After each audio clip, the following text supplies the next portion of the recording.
Okay, so thank you for joining us at Beyond the Headline, 5 tips for evaluating the validity of news headlines about cannabis research. A little bit about the Association of Cannabinoid Specialists. They've been ensuring the highest standards in the practice of cannabis medicine, safeguarding patient care with clinical best practices, and interfacing with other stakeholders in the cannabis community since 2018. ACS is an international association of healthcare professionals on the forefront of cannabinoid medicine. Founded by cannabis physicians, ACS is uniquely positioned to advocate for the highest standards in practice of cannabis medicine and safeguard patient care. We are also an advocacy organization striving to provide guidance to lawmakers and regulators at every level of cannabis control. Membership with ACS is available to anyone, including doctors, nurses, pharmacists, policymakers, lawyers, those in the field of cannabinoid science, and more. Membership is now Donate What You Can, so please consider joining us today. And I'll be putting the link to sign up in the chat. Student members are free for all full-time students, and that can be acquired by emailing us at info@cannaspecialist.org. I'll put that in the chat as well for you. Some member benefits. There is a subscription to Cannabis and Cannabinoid Research that is only $85, normally a $544 value. There's a range of clinical handbooks, video tutorials, and clinical reference library, which I believe you'll be getting a sneak peek of later. 20% discounted pricing to ACS medical cannabis educational courses, including our Introduction to Cannabinoid Medicine CME course, monthly networking events, and much more.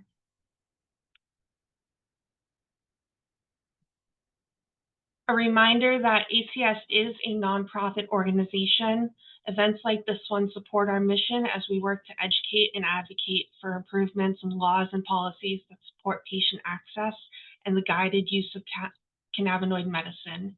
We hope you will consider donating to our mission so we can continue to bring you the expert panels like this one.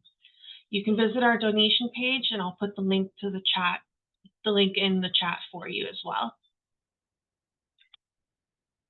Now, the most important part of the symposium. Let me introduce to you our speaker, Christine Goedhart, PhD. Christine is an experienced educator and educational developer with a strong passion for fostering inclusive learning environments. Currently serving as a science education specialist at the University of British Columbia, Christine provides guidance and consultation to instructors, supports course design and pedagogical initiatives, and offers science education professional development programming. She also designed and taught the undergraduate Biology of Cannabis course. Previously, Christine was a full-time faculty member at Citrus College for 8 years, where she taught a diverse range of biology courses and honed her skills in providing engaging and effective instruction. Christine has also developed and presented the course Evaluating Sources of Information about Medical Cannabis for the Association of Cannabinoid Specialists. Outside of her professional endeavors, Christine enjoys exploring the vibrant surroundings of Vancouver with her partner, Kim. Welcome, and thank you for joining us, Dr. Goedhart. Thank you so much for that introduction, and thank you all for being here. Let me just get my slides going here. So my name is Christine Goedhart. As was mentioned, I'm a science education specialist at the University of British Columbia, where I support teaching and learning in the biology program. And within this role, I spend a lot of time learning and thinking about how to help people develop critical thinking and evaluation skills.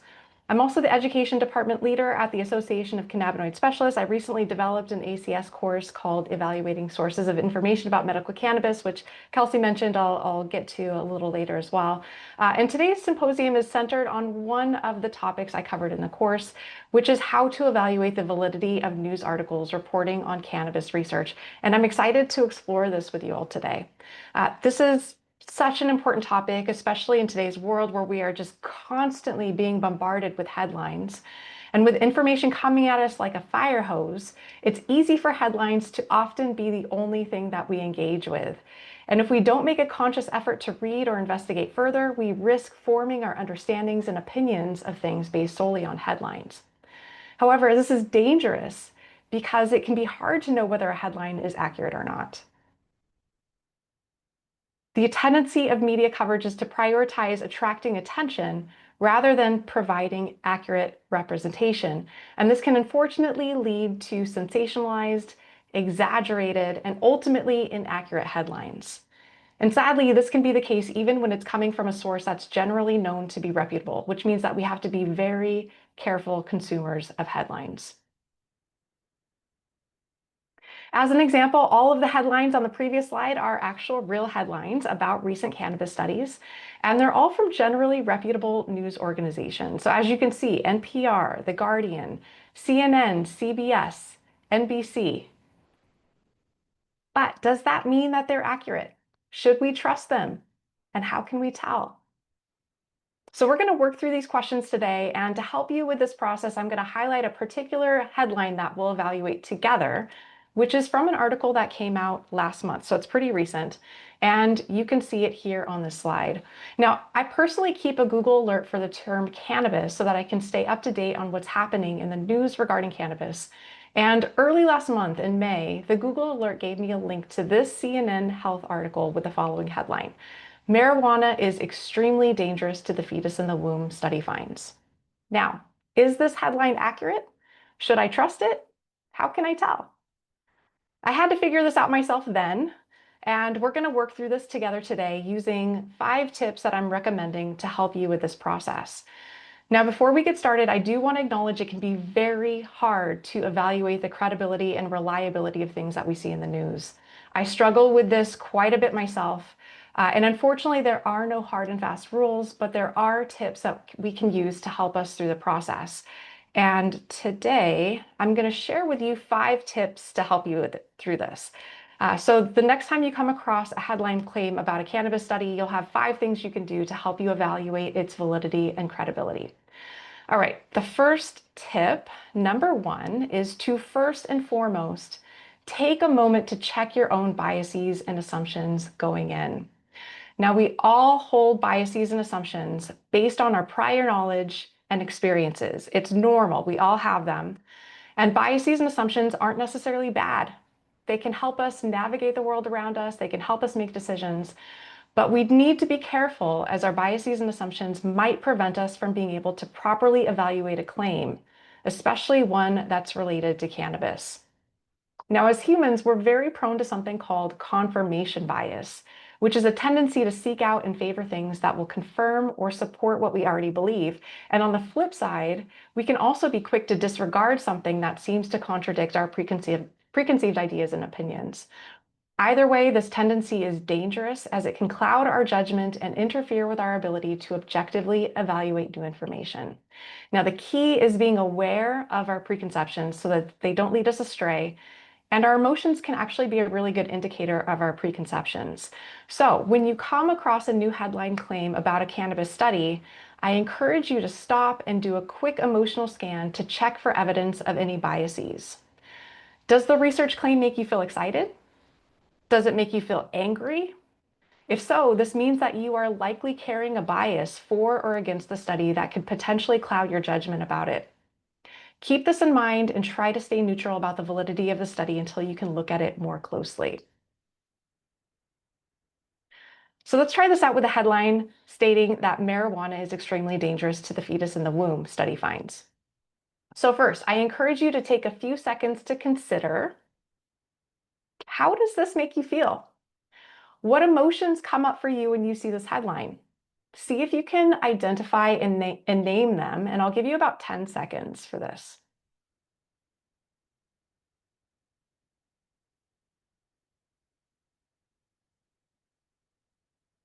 Okay, now that you've identified how this makes you feel, consider why this might be. Why do you think that this headline is making you feel this way? I'll give you about 10 seconds to think about this.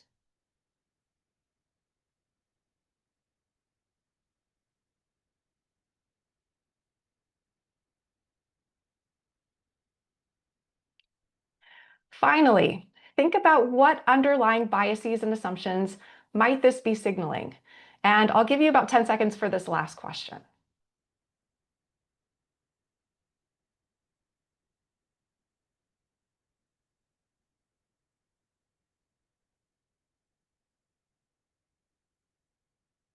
Okay, thank you for going through this process with me. There are no right or wrong answers here. It is where you are at the time.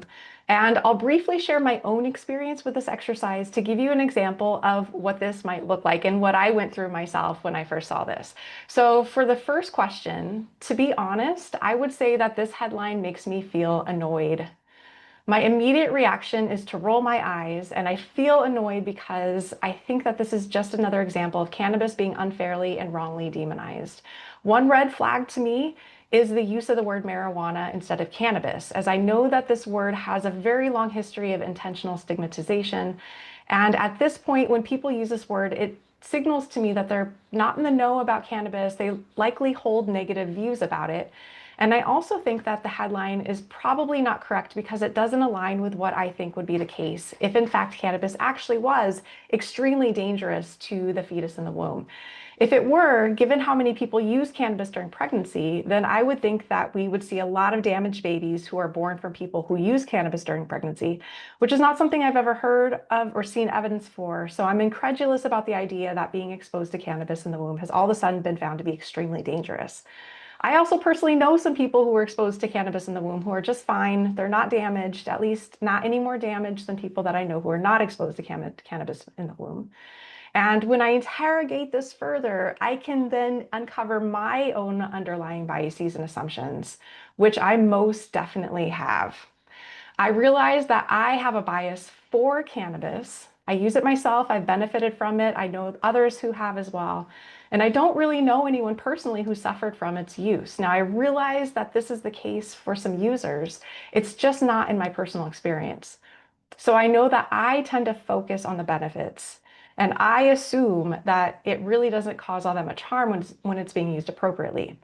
And because of my own bias for cannabis, in the case of this article, I'm also assuming that whoever is writing this article is probably biased against cannabis, doesn't like it, doesn't really know about it, probably hasn't used it themselves, likely has a personal desire to turn people against cannabis.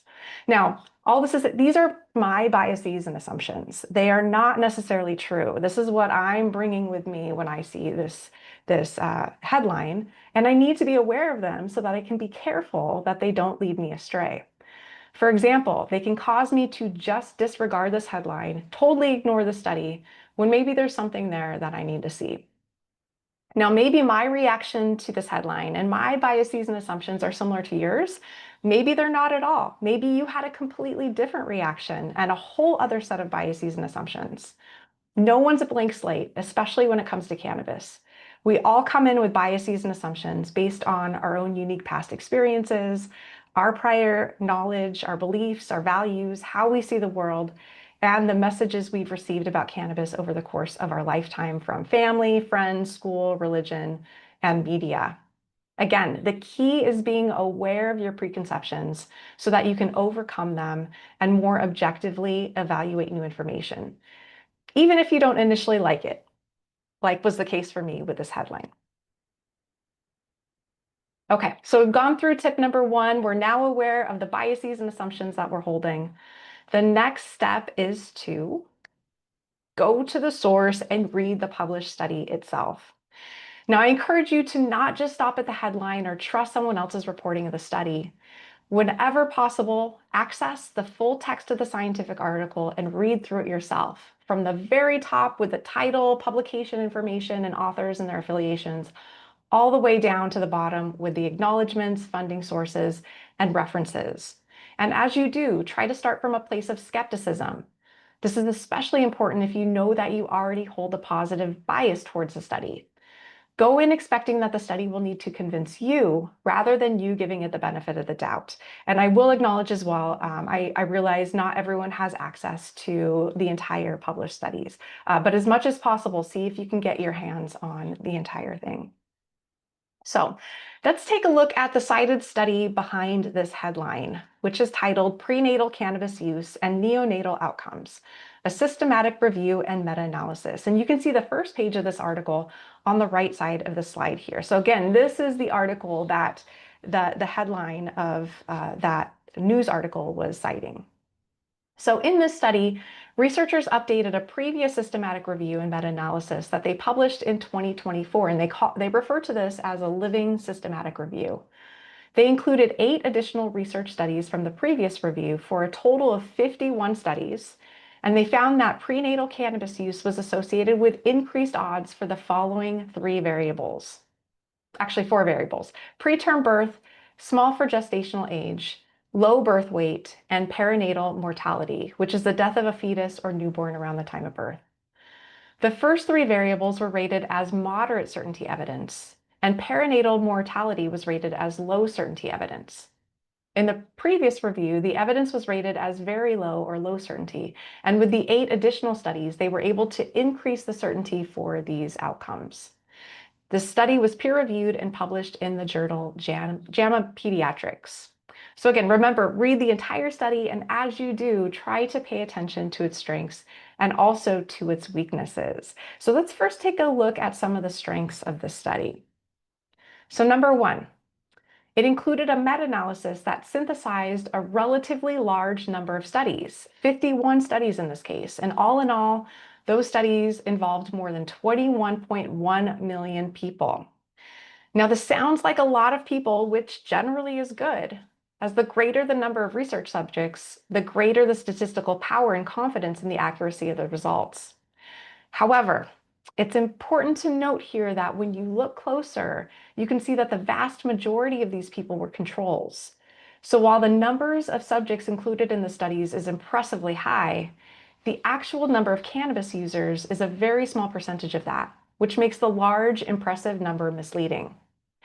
I also found it a bit strange that the previous review included 53 studies, yet this one had fewer at 51, despite having 8 additional studies included. And I'm unclear on why there are fewer studies and why certain studies from the original analysis were excluded. Next, all of the studies included in the review involved humans. So these were all cohort and case control studies, which we'll get to in a little bit. This makes the review more representative than if it had included non-human animal or in vitro studies. Third, the studies included are relatively up to date as of April 2024, and the researchers reported that they did a thorough search through several key bibliographic databases, and they also provide their detailed search process in the supplemental materials. Fourth, all included studies accounted for the confounding variable of tobacco use. And finally, fifth, authors state that there were no conflicts of interest to disclose. And finally, the study was peer-reviewed and published in a well-respected journal, meaning that it went through a thorough evaluation by independent experts before it was published. However, there were also some weaknesses, or what I call red flags, to consider. So first, there was methodological heterogeneity among the included studies, making it difficult to directly compare them. For example, different studies measured cannabis use in different ways. Some through cannabis use disorder or CUD diagnostic, some through self-report, some through toxicology screen, and some through meconium. These different measurements of cannabis use vary in their consistency and accuracy, so it's hard to compare them. Second, there was a general lack of information collected on the specific aspects of cannabis use by study participants. We know that cannabis use is not one thing. It can vary widely from one person to the next in the chemical profile of the cannabis products used, in the way that they're being consumed, and in the timing, frequency, and duration of use. All of these things may impact the measured outcomes differently. Third, sensitivity analyses were incorporated into the meta-analysis using a subset of studies that indicated heavy cannabis use of participants. In several of these studies, the diagnostic code for CUD or cannabis use disorder was used to indicate heavy cannabis use during pregnancy. However, it's important to note that CUD is notorious for being misdiagnosed, and there can also be clerical errors that result in incorrect diagnoses of CUD. In particular, in hospital settings, it may be entered without actual formal diagnosis. And furthermore, the criteria for CUD needs to be updated to account for medical use. Of the 11 criteria, you only need 2 to qualify for mild CUD, but at least 3 questions would naturally be positive for anyone using cannabis medicinally. And finally, it's great that the researchers accounted for tobacco use, but there are many other confounding variables that were not accounted for in all studies that could influence the results. For example, use of other substances, such as alcohol and other drugs, prescription or otherwise, maternal age, experience of diabetes and hypertension, nutrition, mental health conditions, socioeconomic status, access to healthcare, and incidence of severe nausea and vomiting during pregnancy. All of these factors can influence the outcomes measured in the study. Now, were these red flags acknowledged and discussed in the news article reporting on the study? I read through the entire news article and no, none of these red flags were mentioned. And unfortunately, this situation is pretty typical and ultimately serves to mislead readers about the credibility and quality of the study being reported on. This also showcases that you cannot take for granted that a news article about a scientific study will accurately represent the study or its place within the larger body of research. And if, a big if here, red flags or limitations are reported on in the news article, it's usually going to be at the end, which makes reading the entire news article important. In addition to reading the published study thoroughly and paying special attention to the strengths and weaknesses of the study design, it's also important to determine the study's overall quality of evidence when deciding the degree to which you trust the findings. And this leads us to tip number 3, which is to determine the study's quality of evidence. Now, this is important because the way a study is designed matters, and not all study designs are created equal. There are several different types of study designs, and they all have their own advantages, limitations, and place depending on the research context. While no study design is perfect, some are inherently better quality than others, so it's important to recognize which type of study is being used. So let's take a closer look at this. Okay, the image on this slide is showing the most common types of study designs, and how they're arranged indicates a general idea of the quality of the evidence they show. Darker blue indicates greater quality of evidence, and lighter blue, lower quality of evidence. As you can see, generally speaking, the highest quality studies are randomized controlled trials, otherwise known as RCTs, and systematic reviews, as these study designs are more likely to minimize biases, control for confounding variables, and offer reliable conclusions. Observational studies, like case control and cohort studies in the middle there, tend to be of medium quality of evidence, and the lowest quality of evidence studies at the bottom are case reports or case series and animal or in vitro studies. Now, the study that we're looking at today is a systematic review, which is a structured approach to synthesizing research evidence on a specific topic with the aim of providing a comprehensive overview of all available studies, evaluating their quality and relevance.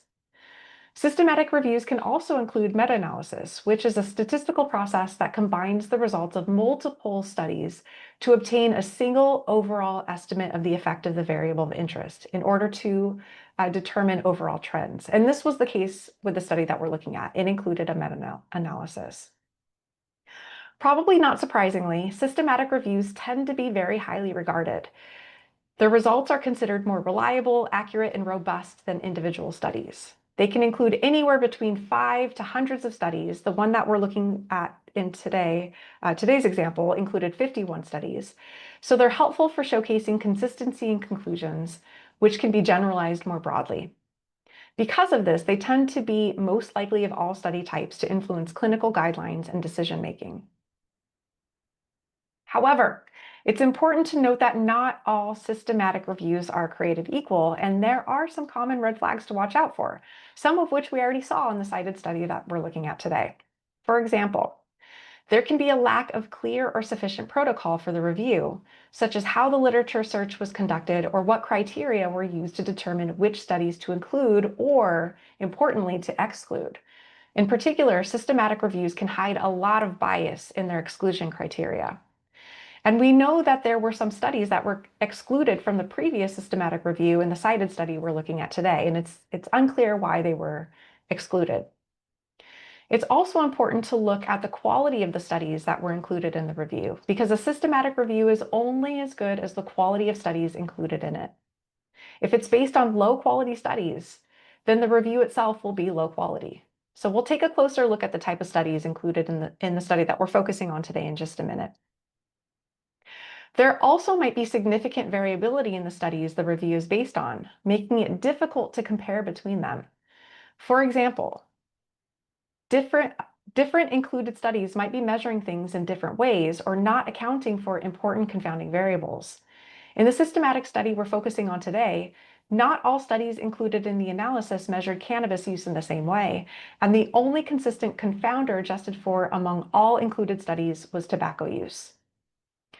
You also want to watch out for any overgeneralizations or misinterpretation of findings. In particular, watch out for any claims concerning causation when only correlation was found. It's critical to remember that correlation does not equal causation, as the association or the linkage between two variables might actually be due to the action of a third variable that's influencing them both, or the causation could go in the opposite direction. Overall, it's important to remember that just because a study is a randomized controlled trial or systematic review, it does not automatically make it credible or high quality. You really need to read through the entire study and make sure that the design is solid, the data are being analyzed correctly, and that there aren't red flags that compromise the quality. So this is a systematic review, but remember, a systematic review is only as good as the quality of the studies included in it. So let's take a look at the types of studies that were included in this review. So as I mentioned before, for this systematic review, the studies included were all case control and cohort studies, both of which are observational and considered to be of moderate quality of evidence. Now, it makes sense that there weren't RCTs included, as it is not ethical to conduct randomized controlled trials of prenatal cannabis use. So this is the best that we can get, but realize that they are limited. So it's good that many studies were included in this systematic review. It gives it a higher quality of evidence, but the studies included were of medium quality, which limits the overall quality of the study. All right, let's see where we are in these 5 steps. We checked our own biases and assumptions. We went to the source and read the published study itself, and we determined the study's quality of evidence. Tip number 4 is to consider the study within the larger context of available research. So it's important not to be too swayed by any one study, especially if it's of lower quality evidence. One study is just one study, and it must be replicated before you can have sufficient confidence in the results.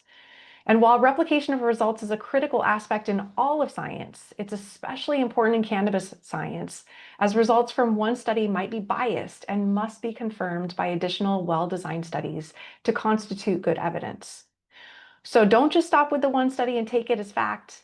Take a look at what other research in the field is showing. Does this study correspond with what's being found elsewhere, or is it way off by itself in its own findings? It can be hard to tell if something's credible just by itself, but when you start to look at it within the larger context and compare it with other studies, it becomes more clear.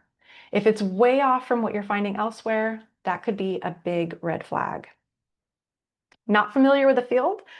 Well, the Association of Cannabinoid Specialists can help you with this. So members have access to the clinical reference library that Kelsey mentioned at the beginning, which is a collection of carefully curated scientific papers that form the basis of our current understanding of clinical cannabinoid medicine, providing a concise collection of the most up-to-date and clinically relevant articles.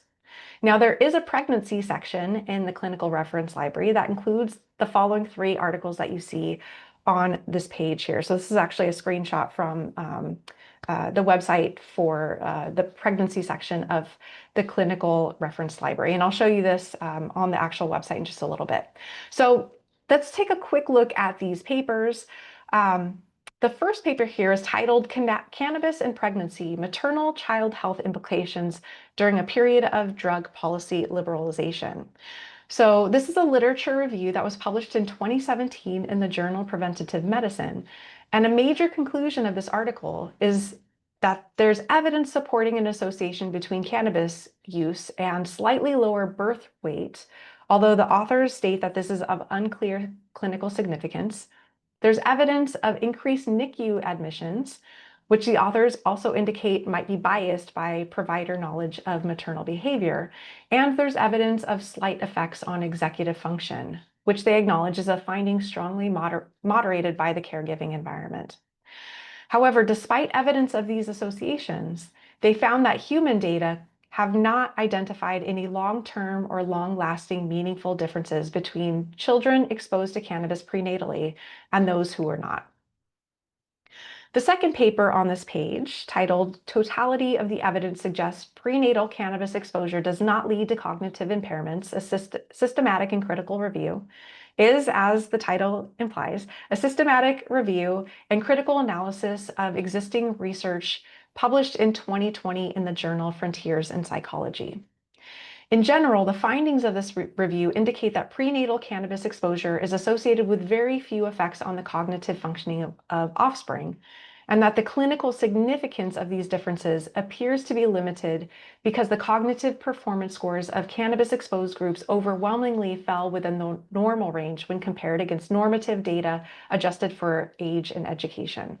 So overall, they conclude that the evidence does not support an association between prenatal cannabis exposure and clinically relevant cognitive deficits. The last paper here, titled Cannabis Use During Pregnancy and Its Effect on the Fetus, Newborn, and Later Childhood, a Systematic Review, is another systematic review published in 2023 in the European Journal of Midwifery. The authors synthesized 13 primary studies and found that prenatal cannabis exposure is a risk factor for the variables of lower birth rate, premature for gestational age, and NICU hospitalizations. Also, it's a little dated at this point, but another good source is the 2017 report by the National Academy of Science, Engineering, and Medicine titled The Health Effects of Cannabis and Cannabinoids, the Current State of Evidence and Recommendations for Research. And you're looking at a screenshot of the webpage for this document. So this report is a result of a very rigorous review of the scientific research published between 1999 and 2017, and it can give you a broad sense of what's known about the health impacts of cannabis and cannabis-derived products on a large range of topics. This report is open access, and there's a link to it on this ACS Clinical Reference Library page. So Chapter 10 of this report is dedicated to summarizing what is known at the time regarding the health impacts of prenatal, perinatal, and neonatal exposure to cannabis. And here's an image of the summary of chapter conclusions box from this chapter. It indicates, as you can see, that there's a substantial evidence of an association between maternal cannabis smoking and lower birth weight of offspring, that there's a limited evidence of an association between maternal cannabis smoking and NICU admission, and they conclude that there is insufficient evidence to support or refute an association between maternal cannabis smoking and later outcomes in the offspring, such as SIDS, cognition/academic achievement, and later substance use.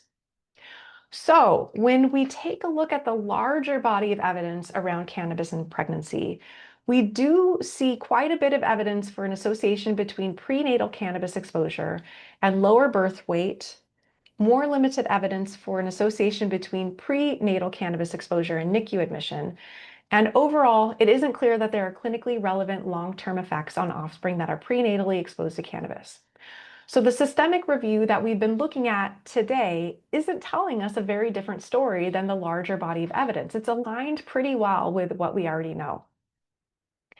Now, at this point in your evaluative process, you might have a pretty good sense of how accurate a news article headline claim is about a cannabis study. But if you're still not sure, there's one more tip. And the last tip, tip number 5, is to have a trusted anchor source to go to when you're unsure. Now, this can be very helpful, especially if you're not all that familiar with a given field or topic. And an anchor source can be an expert that has proven their credibility to you and that you trust, or it could be a reputable organization such as the Association of Cannabinoid Specialists. In the case of the study that we're looking at today, the ACS has a number of resources that can help us with evaluating and determining the scientific credibility of this claim about cannabis use. For example, we've already mentioned the Clinical Reference Library, which has a pregnancy section that provides a curated and concise collection of the most up-to-date clinically relevant articles. But that's not all. There are several other important resources, such as the Casual Conversations video series, advocacy position papers and guidance, a doc talk blog series, courses, and additional educational videos. So let's take a quick look at where these can be found on the website. And to do so, I'm actually going to stop sharing my slides, and I'm instead going to go to the website itself. Okay, so the first thing that I want to show you is the Clinical Reference Library that I referred to earlier, which is available to ACS members, and it's organized into 3 sections. So this is available in the member area, along with a number of other resources here. You can find the Clinical Reference Library at this link. Again, the pages are organized into 3 sections. The pregnancy page is in the risks section. So if you scroll all the way down, you can get to that page here. And this is what you saw in that previous slide. There are other resources in the education tab that are freely available to all. And the first one that I want to show you is the Doc Talk blog series, where clinicians and experts share insights on topics related to cannabis medicine. And with more than 80 blog posts to date, this is a really great resource if you're looking to stay informed on different aspects of the science and policy sides of cannabis use in healthcare. The latest blog, which incidentally was published today, discusses the importance of human-based evidence in cannabinoid research, which is actually very relevant for our topic today. So if you're interested, you can learn more about this here. ACS also offers a number of courses covering various topics. There are nearly a dozen courses, and 2 of which that I will point out today that are of particular relevance to our topic are this one, Cannabis in Obstetrics and Gynecology, and the course that I mentioned earlier, Evaluating Sources of Information about Medical Cannabis. And then there are different types of videos on various relevant topics, including symposia like today's, also student events where current research is shared, videos on medical information and practices, videos on current events or policy statements, and this last one here, Casual Conversations, I'm going to click on so that you can see this. This consists of panel discussions led by medical professionals and scientists that focus on the use of cannabis and cannabinoid medicines within a variety of contexts.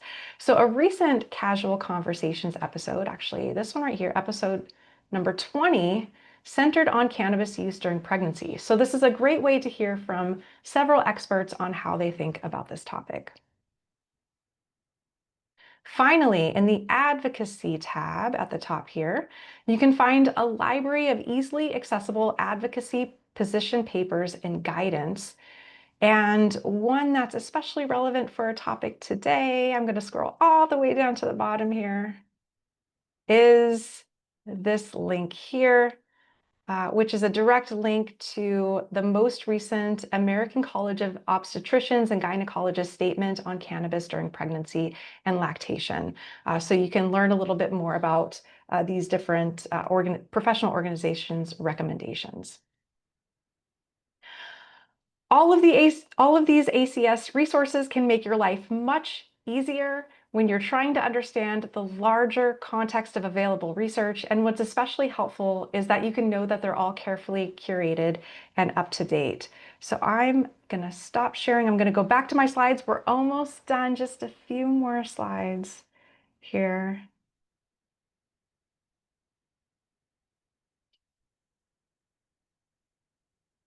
So after using these 5 tips, let's come back to our original question, which is this headline accurate? Does the cited study actually find that marijuana is extremely dangerous to the fetus in the womb, like this headline states? Now, after going through these 5 tips, I personally would argue that this headline is not accurate. The cited study in this article is showing a moderate evidence association with cannabis use and the variables of preterm birth, small for gestational age, and low birth weight, and a low evidence association with perinatal mortality. While the systematic review structure of the study suggests that it is of higher quality of evidence than any of the individual studies that it includes, it's still subject to any of the biases inherent in the individual studies, all of which were of medium quality of evidence as they are observational in nature. The key thing to remember here is that this study is showing evidence for association, not causation. It's not saying that cannabis use causes these adverse outcomes, only that these variables are being shown to be correlated in these studies. Also, outside of perinatal mortality outcome, which was rated as low evidence, it isn't clear that the other measured outcomes result in long-term adverse effects for the offspring. Therefore, while the evidence indicates that prenatal cannabis use is definitely cause for concern, I don't think that it's appropriate to use the phrase extremely dangerous to describe these findings. This isn't just an over-exaggeration. It can also lead to stigmatization of people who use cannabis when pregnant, which can potentially result in harmful outcomes to the offspring through parental, criminal, or civil penalties. And all of the papers on the topic in the clinical reference library acknowledge this issue and advocate for the scientifically accurate dissemination of prenatal cannabis outcomes data. In particular, the first paper on that list of the 3 papers nicely says this in the conclusion section, which I will quote, "Risks should neither be overstated nor minimized." So this is a clear example of how you need to be careful when reading headlines. All right, so what have we learned? Well, in conclusion, there are a few things that I want to leave you with.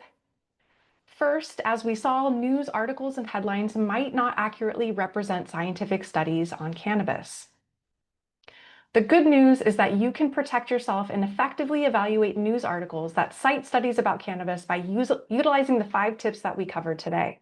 So the next time you come across a headline claim regarding the health impacts of cannabis, I encourage you to take some time to, number 1, check your own biases and assumptions going in.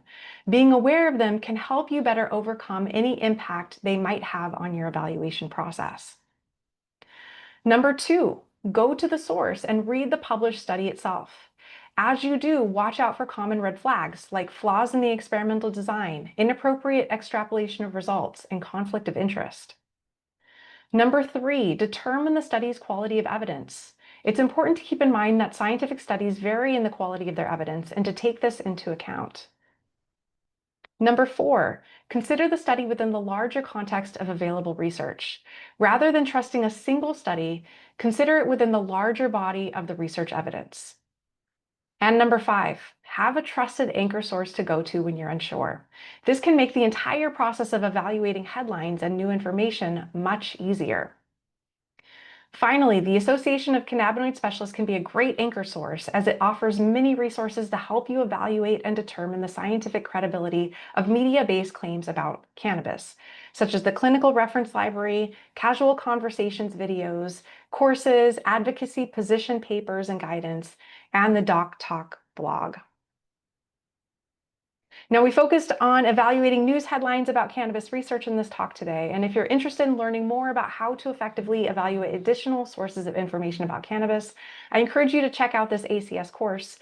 What we talked about today is covered in this course along with so much more, including how to evaluate online sources and more information about different types of study designs, what they're used for, and what to watch out for.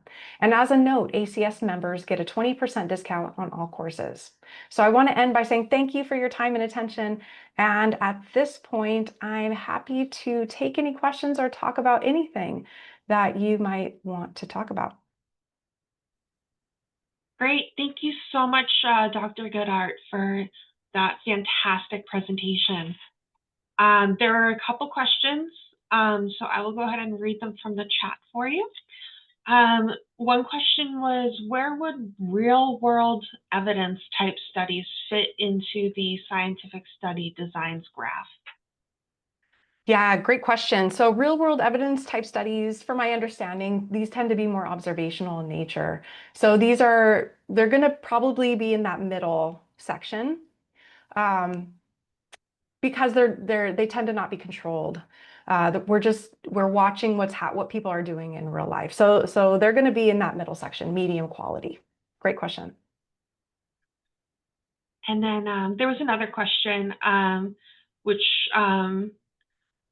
aren't those, oh, when she was, when you were mentioning the risks of cannabis in pregnancy, someone mentioned, aren't those the same risks as caffeine in pregnancy, which is why there is dose recommendations?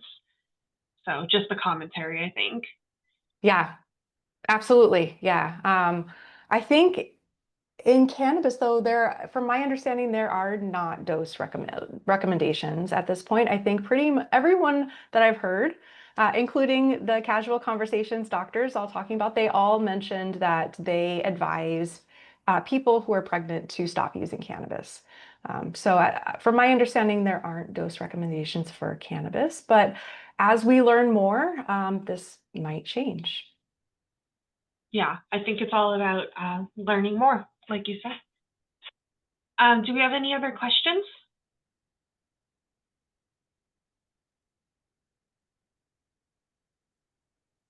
in the chat, or you can go ahead and um, read them out? Oh, we got one.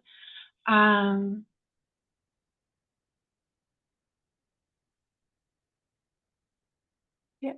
Yeah, and if you'd like to share your comments, you can come on off of mute Yeah, if you'd you can like. go ahead and read them out loud and Yeah, have a conversation too.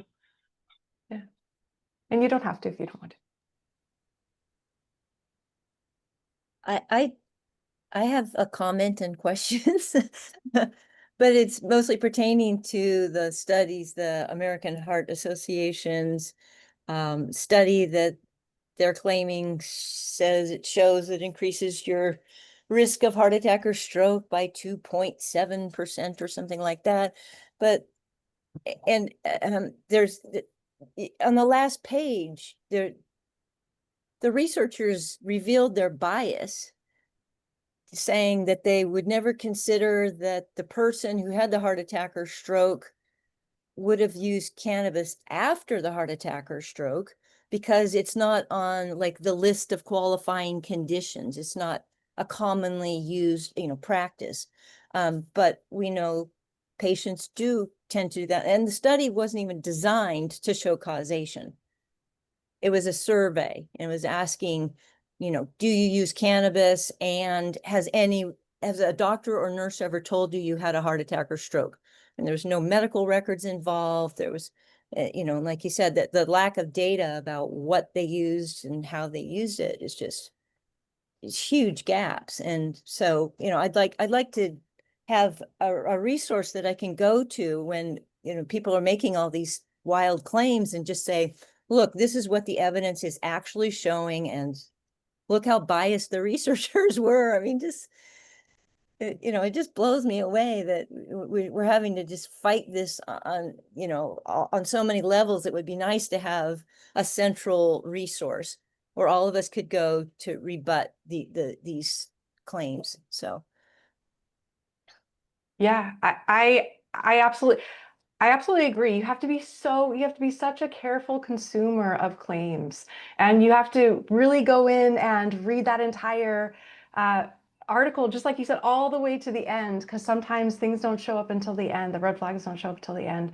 yeah. So it really puts a lot of onus on us as consumers to be very careful about, what we're coming across, and to really have a clear eye out for any red flags that might compromise the quality of that research and might showcase like the bias of the researchers and so on. And I hear you with having a resource. I'll tell you, I struggled a lot with that headline that we worked through today when I first saw it. And in the process of working through all of the resources with ACS, I feel like, I read those articles on the clinical uh, I'm gonna miss on the clinical reference library. I watched the casual conversations. I looked for any blogs having to do, and there's a lot of onus on us as consumers to really, triangulate the knowledge amongst different sources. So I hear you on having a source, and I was very appreciative of the Association of Cannabinoid Specialists for providing all these different ways of figuring that out for myself. Well, I'm very grateful also for ACS and the presentation today. Thank you for helping guide us on this tricky subject. It's extremely, it almost doesn't get easier, you just have to kind of keep at it. And part of a major reason why I wanted to present on this is just to make people aware of these resources too, because I wasn't even aware of them all. When I was preparing for this talk, I became aware and much more value now these resources more than I did before. Well, after I went through and tried to evaluate the American Heart Association study, I got curious, well, what other things can increase your risk of heart attack or stroke? And I found that being constipated increases your risk of heart attack or stroke even more than cannabis, and eating sugar, like up to 30%, increase in your risk. And it's kind of like, so I want to try to keep these things in perspective, and that's hard to do when you have these inflammatory headlines and just always trying to defend cannabis. But yeah, anyway, thanks for your insight. Yeah, great. I see, it looks like Maria has a question. Why isn't there any studies on cannabis use disorder?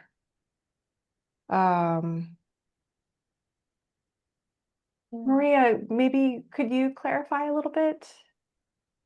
Or if someone else would like to jump in with I think she might have logged off. okay. Oh, no, she's still here. I just asked if she meant in the clinical reference library or in general, so we're going to catch back up with her on that. Because if it's in the CRL, as cool kids like to call it, it's easier to say, then I can definitely look into that and see if we can find some studies. If anyone, has topics that they want to learn more about, see blogs written on, casual conversations on, always feel free to send them our way. We want this content because we're here to provide education for you. So great. If there's no other questions, then I guess we'll wrap things up tonight. So thank you all so much for joining us. Thank you, Dr. Goedhart, for that excellent presentation. Yes. And we will see you next time for our next symposium in July. Right. Thank you. Thank you.